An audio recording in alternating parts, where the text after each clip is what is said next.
My brothers and sisters, imagine you and I are walking on the road into Jerusalem after the crowd that praised Jesus. And when we face the trial that was set up to judge and to crucify the righteous man, we might ask ourselves, what's going on? What's going on? Just recall last year, wherever you are would not be taken social distancing like now. Recall the last year when we celebrate the Palm Sunday, gather in the church, celebrate the blessing of the branches, and together with the presider proceed into the church with singing. Now, most of the building churches around the world today closed, empty. Priests celebrate by themselves. The faithful stay home with themselves. But the social distancing cannot ban, cannot disconnect our faith. We still look at Christ. We still join Him now. And even we might have asked ourselves, what's going on? What's going on with the life of Christ over 2,000 years ago? What's going on with the life of the church over 2,000 years after Christ had gone? There are many ways to find answers. But today, in the spirit of this celebration, let us ask Jesus, what is going on? What happened in the scripture according to the account of Matthew portrays Jesus as the man, the one who was called by Isaiah the suffering servant. And the scriptural context, the servant means the one who belongs to someone, the one who attached to the person to whom he served.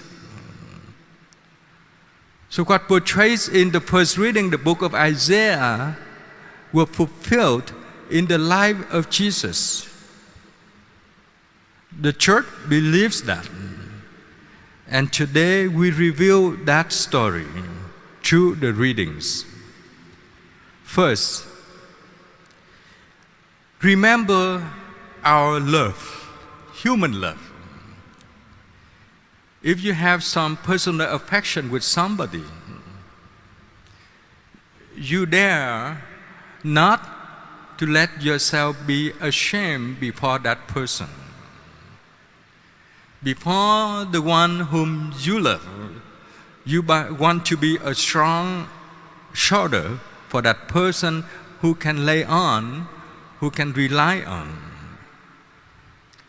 What we have seen in the book of Isaiah portraying that the good servant through suffering, He did not regard anything, even shame or disgrace. His goal is to serve His Master. So now, go back to the crowd. You and I seeing the crowd crucifying Jesus, even though just immediately after they glorify Him. Only Jesus knew what was going on. They did not know. Jesus knew He had to serve God the Father, and what He serves is to save. Salvific plan for humankind. Therefore, Paul told the Ephesians in his writing, remember, God regards Himself, but God regards us. For us, He can become anything, anyone, even the death. And now, given the circumstances the whole world are facing, do you have the answer? What is going on? Perhaps you do have some answers, some expectation, but that may not be the facts of the results of what is going on.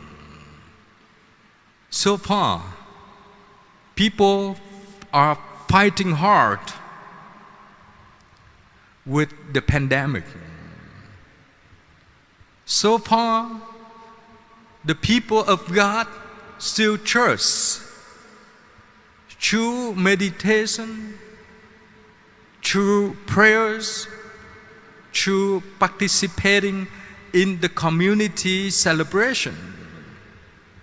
But how long our church can last? How long? Remember, at the entrance of Jerusalem, many people from the peers of Jesus trusted in Him. How long did it last? Not too long.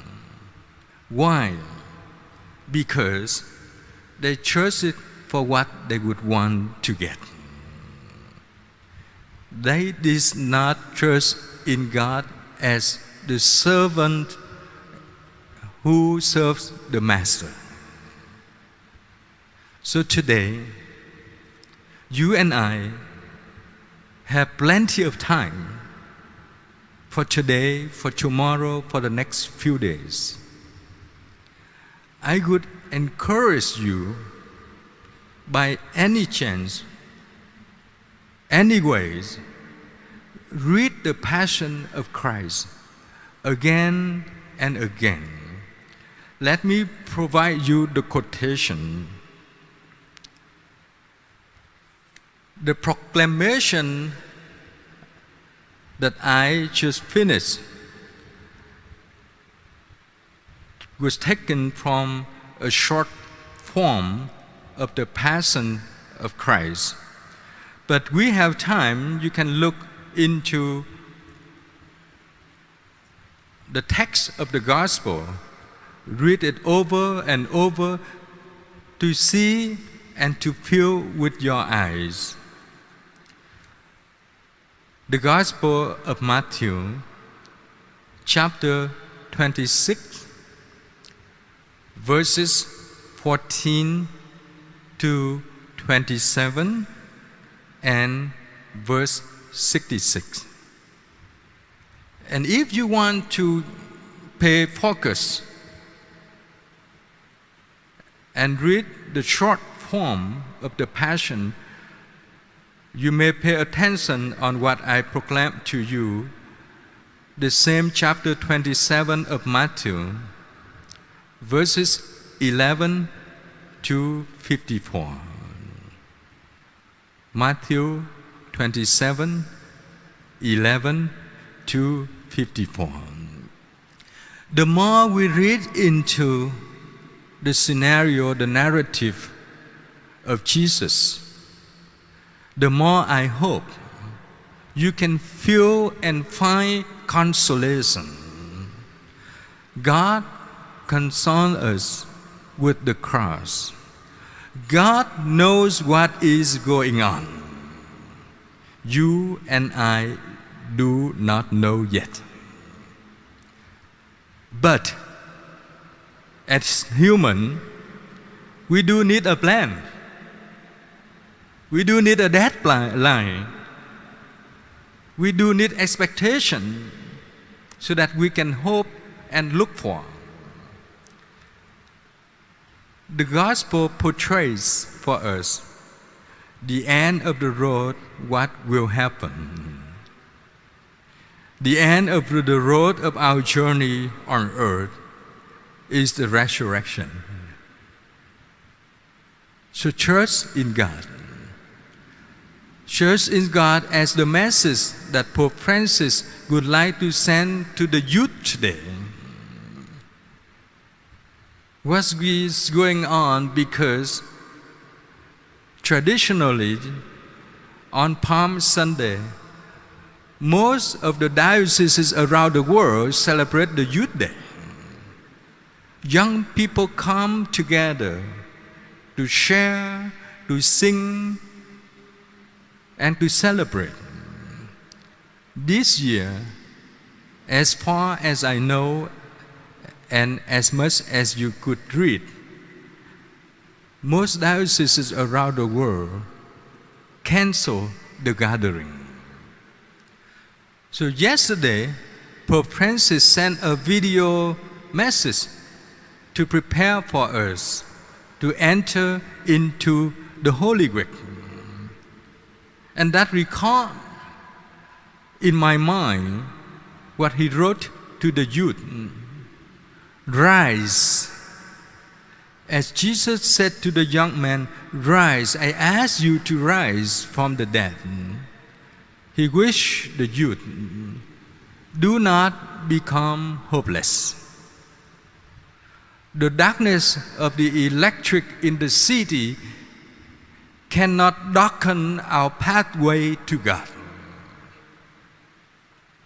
The lockdown or distancing cannot bond us to see one another, to care for one another, to be with one another. But through this pandemic, as God asked the dead rise, we hope that the resurrection of God also raises us up. I believe, as many commentators have written on the news or share on the TV, this pandemic will change the world. We need to relive. We need to change the way we have lived so that we can have a better life, better immune, better protection. So, what is going on? We come closer to one another through this celebration. We come closer to God when immediately after this celebration, you can stay calm, pause a silence. Let the narrative of the way of the cross goes into your body. Observe in your breath, in your being, so that when we take Christ on our life, Christ can take us on His. And let us console one another with our faith and let our faith be proclaimed in the world.